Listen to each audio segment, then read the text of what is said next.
Hi guys! Gagawa tayo ng ating napaka-healthy na sabaw. Ito po yung aking ingredients guys. Ito yung aking fresh tofu, tomato, and vegetables. Tsaka ito yung aking pork po guys. Na-blanch ko na po ito. Yes. Medyo may pagka-muscle-muscle. So, masarap po ito at healthy. At saka ito po yung aking luya, pantanggal ng lansa.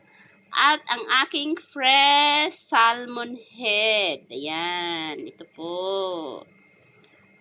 Pero i-ano ko po muna ito, i-half fry ko para malinamnam po siya. So, i-fry ko po muna kasi na-blanch ko na po yung aking pork eh. So, i-fry ko po muna.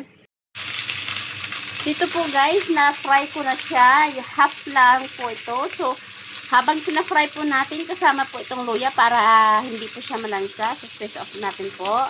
At ilagay na natin sa kulong-kulong tubig ang ating gagawing sabaw. Ito na po, nakulo na yung aking tubig. Ayan. Ayan. So, ang ilagay ko po muna is itong aking karne. Ayan. Tsaka yung aking kamatis. Ayan.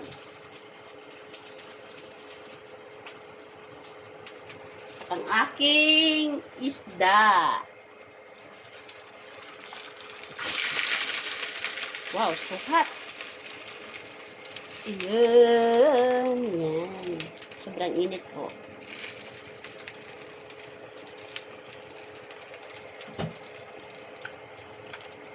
Sobrang pong init. Ayan. Ayan. At ihalo po natin yung ating luya para hindi siya malansa.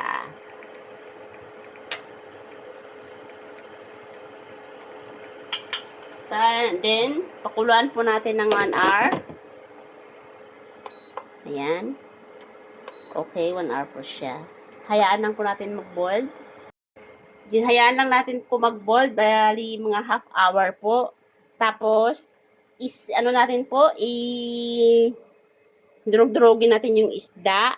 After 40 minutes, ilagay po natin itong ating vegetables at fresh tofu.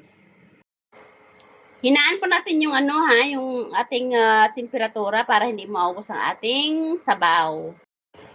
Ito na po siya, guys. Yan. Dudurugin ko po siya ng dudurugin hanggang sa lumabas yung kanyang makatas. Yan. At sasalain ko po siya mamaya dito. Yan. Sasalain ko po.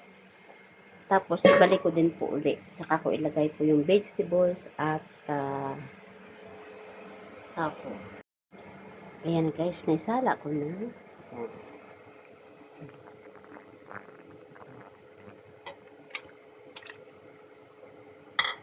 tsaka yung vegetables. Ayan, palakasin po natin yung apoy at lagyan ng asin at ready to serve.